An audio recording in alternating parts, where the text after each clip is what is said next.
नमस्कार दोस्तों, जय श्री राम। स्वागत है आप सभी का हमारे यूट्यूब चैनल में। आज हम बात करते हैं कुंभ राशि के जातकों के बारे में। दोस्तों, ग्रहों की स्थिति यह संदेश दे रही है कि आपके जीवन में धीरे धीरे रुके हुए कार्य गति पकड़ सकते हैं। जो लोग लंबे समय से संघर्ष कर रहे हैं उन्हें अब उम्मीद की नई किरण दिखाई दे सकती है। लेकिन एक बात याद रखिए, भाग्य उन्हीं का साथ देता है जो धैर्य, मेहनत और सही सोच के साथ आगे बढ़ते हैं। सबसे पहले खुशखबरी आपके धन और करियर से जुड़ी हो सकती है। अगर काफ़ी समय से पैसा रुका हुआ है, कोई भुगतान अटका हुआ है, नौकरी में प्रमोशन नहीं मिल रहा या व्यापार में लाभ कम हो रहा है, तो अब परिस्थितियां बदलती हुई दिखाई दे सकती है। कोई पुराना काम अचानक पूरा हो सकता है। प्रभावशाली व्यक्ति से मुलाकात आपके लिए नए अवसर लेकर आ सकती है। यदि आप नौकरी की तलाश में हैं तो अच्छी खबर मिलने की संभावना है। परिवार को नए ग्राहक या नए ऑर्डर मिल सकता है। निवेश सोच समझ कर करें, जल्दबाजी बिल्कुल ना करें। दूसरी खुशखबरी परिवार और रिश्तों से जुड़ी हुई है। यदि घर में लंबे समय से तनाव चल रहा था, आपसी मतभेद बढ़ गए थे तो, या किसी रिश्तेदार से बातचीत बंद थी तो अब मेल मिलाप के योग बन रहे हैं। पति पत्नी के बीच प्रेम और विश्वास बढ़ेगा। परिवार में कोई शुभ समाचार सुनने को मिल सकता है। बच्चों की पढ़ाई, नौकरी या कार्य से जुड़ी अच्छी खबर पूरे परिवार को खुशी दे सकती है। जिन लोगों के घर में संतान सुख की प्रतीक्षा है उनके लिए भी यह समय आशा जगाने वाला हो सकता है। ईश्वर की कृपा से मनोकामना पूरी होने की संभावना बन रही है।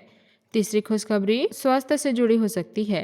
यदि लंबे समय से बीमारी चल रही है या मानसिक तनाव बना हुआ है तो धीरे धीरे राहत मिलने के संकेत है। सही इलाज, सही सलाह और सकारात्मक सोच आपको नई ऊर्जा दे सकती है। आपने खान पान का विशेष ध्यान रखें। समय पर भोजन करें, पर्याप्त पानी पिए और नींद पूरी लें। यदि डॉक्टर की सलाह चल रही है तो उसे नियमित रूप से जारी रखें। आध्यात्मिक रूप से मजबूत रहने के लिए प्रतिदिन कुछ समय प्रार्थना या ध्यान में अवश्य बिताएं। चौथी खुशखबरी किसी पुराने सपने के पूरे होने से जुड़ी हो सकती है। लंबे समय से जो काम रुका हुआ था वह फिर से शुरू हो सकता है। कोई नई राह खुल सकती है।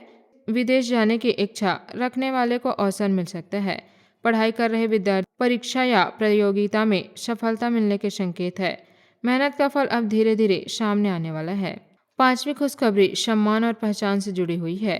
जिन लोगों ने आपकी मेहनत को कभी महत्व नहीं दिया था, वही लोग अब आपकी सफलता की सराहना कर सकते हैं।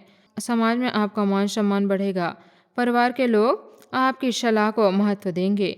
यदि आप किसी रचनात्मक कार्य, व्यवसाय या नौकरी में हैं तो आपकी प्रतीक्षा की प्रशंसा होगी। लेकिन दोस्तों, यहाँ शुभ समय आता है जहाँ परीक्षा भी साथ लेकर आता है। आने वाले 2 दिनों में क्रोध, अहंकार और जल्दबाजी से बचना होगा। किसी से बेवजह विवाद ना करें। किसी के बारे में गलत ना फैलाएं। यदि कोई आपको उकसाने की कोशिश करे तो शांत रहें। आपकी शांति ही आपकी सबसे बड़ी ताकत होगी। अगर किसी आर्थिक निर्णय की योजना बना रहे हैं तो पहले अच्छी तरह सोच विचार कर लें। बिना जांच पड़ताल के किसी पर भरोसा न करें। किसी भी दस्तावेज पर हस्ताक्षर करने से पहले उसे ध्यान से पढ़ें। यह सावधानी भविष्य में आपको बड़े नुकसान से बचा सकती है। जो लोग इस समय आर्थिक तंगी से गुजर रहे हैं, निराशा होने की आवश्यकता नहीं है। समय हमेशा एक जैसा नहीं रहता। धीरे धीरे परिस्थितियां बदल सकती है। मेहनत करते रहें, नए अवसर पर नजर रखें और अपने आत्मविश्वास को कमजोर न होने दें। घर के वातावरण को सकारात्मक बनाए रखें। सुबह और शाम एक दीपक अवश्य जलाएं। भगवान का स्मरण करें। यदि संभव हो तो किसी जरूरतमंद व्यक्ति की सहायता करें। भूखे को भोजन, प्यासे को पानी और असहाय को सहयोग देना आपके जीवन में सकारात्मक ऊर्जा ला सकते हैं। अगर घर में बार बार तनाव रहता है तो परिवार के सभी सदस्य मिलकर कुछ समय प्रार्थना करें। इससे आपसी प्रेम और विश्वास बढ़ सकता है। आज का उपाय: सुबह स्नान के बाद भगवान शिव को जल अर्पित करें।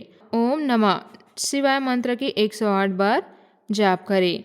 शनिवार को जरूरतमंद व्यक्ति को काले तिल या उड़द दाल का दान करें। किसी पक्षी या गाय को भोजन खिलाएं। घर में प्रतिदिन घी का दीपक जलाएं और परिवार की सुख शांति की प्रार्थना करें। आज का शुभ अंक है 11। आज का शुभ रंग है बैगनी। जय बजरंगबली। धन्यवाद। आपका दिन शुभ हो।